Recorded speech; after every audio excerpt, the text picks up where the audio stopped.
Are you struggling with getting two cats or more cats to get along, whether it's introducing them for the first time or trying to reintroduce them after a spat? I'm glad that you're here. This is a really hard thing to do. Let's set you up for success on what to do when things go wrong during cat introductions. Before we go any further, I want to acknowledge that some of the things that I'm going to suggest are going to be counterintuitive. Some of them are going to go against common behavior advice that's out there. A lot of things that we used to think were true about cats, we now realize are actually potentially harmful or just not accurate, or there's a better way. Keep an open mind as you're hearing some of these tips, because chances are you need to change something about what you're doing in order to be successful. Let's start out with setting some realistic expectations for this process. Ultimately, the biggest challenge is a new cat coming into a cat's territory can be very, very threatening.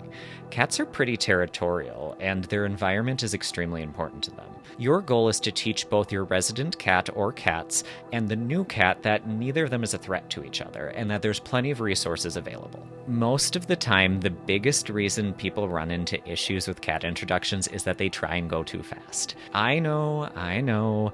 Everyone has a story of the two cats that they just tossed in a room together. You also see a lot of cute videos of those cats that get introduced right away and they're besties. Those are adorable, and they're not most people's experiences. Most introductions take a long time. You are not going to go too slow with this process, whereas you will do a lot of damage by trying to go too fast. You probably don't want to let your cats just figure it out on their own. While that used to be an idea that people did, it actually isn't a great idea, because in a lot of cases, the cats are going to end up in a worse spot and they're just going to be stressed for the entire rest of their lives. Think about living with that coworker that you don't like very much. I know you have one. Nobody likes all their coworkers. Don't lie to me. If you just got shoved in a hotel room with them for a weekend, are you going to like each other very much? No, you might bye-bye each other. Don't force your cat to spend the weekend with Glenn from accounting. Take a step back and look at the environment that you have. Do you have enough stuff for your cats? I'm going to be blunt about this. A lot of times when people feel like they have enough stuff for their cats, they actually don't. It's very easy to underdo the number of things that you need for cats, especially things like vertical space or places to climb and scratching posts. If you have one scratching post for 3 cats, that's not enough. You are not going to do any damage by adding in more resources for your cats. If anything, you're going to make it so that they don't feel like they need to be as territorial. In a home, cats have a smaller total environment, so they can't always retreat from the other cat.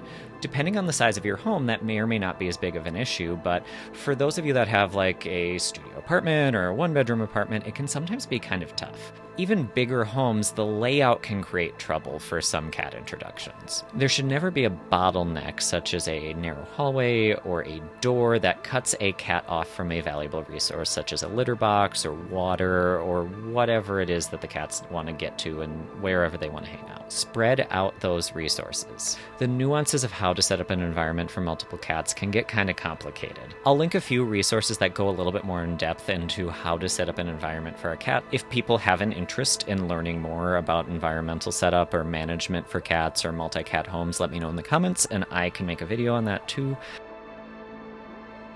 Now for possibly the hottest take of this video. Most online guides suggest some variation of feeding the cats near each other. Sometimes it's that you'll feed your cats really far apart and then gradually move the bowls together. Sometimes it's that you will have the cats be fed on opposite sides of a doorway. Cats are not social eaters. Feeding cats near each other is very stressful for them. Even if they appear to be okay with each other, they're probably not enjoying it because the other cat is a threat to them. This does not actually build up a positive association. What I often see with people I work with when they've tried this method, because it's very common advice, is that their cats will be okay while they're eating or while they're getting treats, but then immediately afterwards, bam, violence. The cats like the food or they like the treats.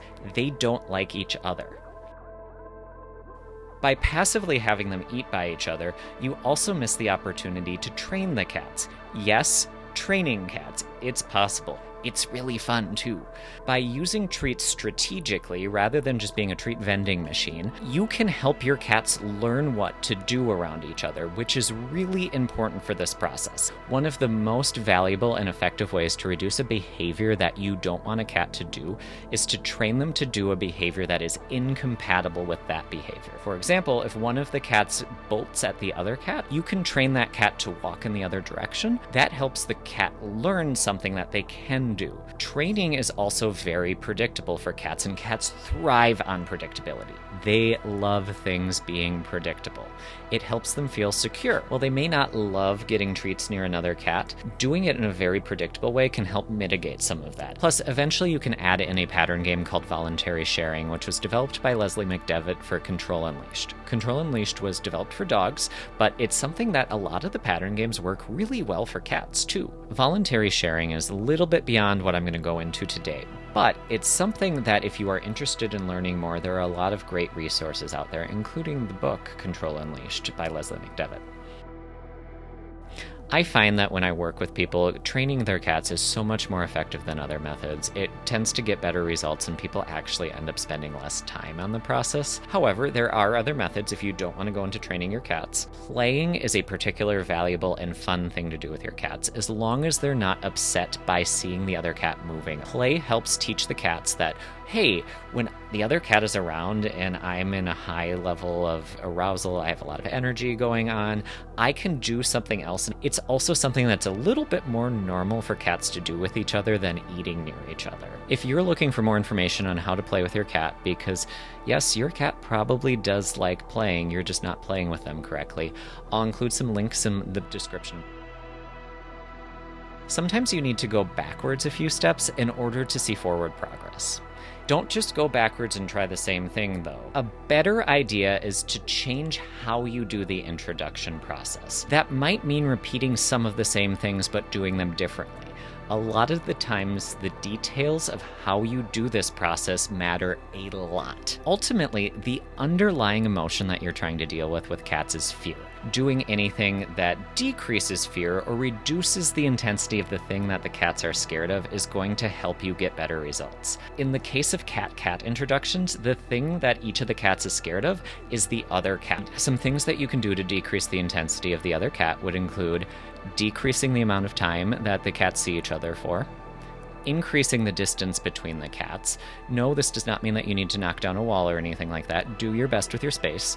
Change the quality of the interactions that the cats have with each other. For example, if the cats are moving a lot during their interactions, you'd maybe have them be a little bit more still. It's not a great idea to try and have the cats be confined in one place using carriers, because that's really scary for the cats. The cats can't choose to leave that situation. It may stop the cats from running at each other, but it's actually going to create more damage. They may not be hissing or growling or trying to frantically get out, but that could be because they're frozen in fear. You may also have the cats work on moving away from each other. You could change the location of where you do the meetings, because maybe there's something about the location. You want to have the cats meet in a location that they don't have a negative association with, and that each of the cats can choose to walk away if they would like. The most valuable thing you can do during a cat-cat introduction is to adjust your expectations. Expect this to be boring. Yes, it's nice when there are exciting things like the cats go nose to nose, but that is not necessarily what you're looking for all the time. Rather, you want to see the cats just kind of not react to each other. Typically, excitement during this process involves blood or fur flying or violence or stress or sometimes urine. It's not a good time. Most of the process is kind of boring and repetitive. If the cats are calm and nothing really that exciting is happening, you're succeeding. A little bit of curiosity is okay, and it's not necessarily abnormal for there to be an occasional hiss. However, hissing and growling should not be looked at as being a normal thing. You should have a pretty low tolerance for hissing and growling, especially at the beginning. If you notice a lot of hissing or growling, and it's not decreasing over time, you want to take a step backwards. Wherever you are in this process, don't feel bad about struggling with this. This is really hard to do. The number one reason that most cat behavior consultants end up working with clients is because of inner cat tension. It's hard to manage because you're dealing with two living creatures that have different needs. We also have to manage the emotions of the humans, and there's a lot of complicated things that go into it, like socioeconomic factors and the environment that you're living in, and there's a lot of things you need to think about at the same time. If you're finding this to be really difficult, don't be afraid to work with a professional. A cat behavior professional is going to understand the complex process that you're trying to figure out how to navigate and understand cats. And they can help navigate some of these challenges that can be tough to figure out on your own. A lot of cat behavior professionals work virtually. Cat-cat conflict is one of those situations where having them come out in person doesn't really provide you with a lot of advantage. If you're looking for help navigating fighting cats in a multi-cat household, check out the IAABC, the International Association of Animal Behavior Consultants.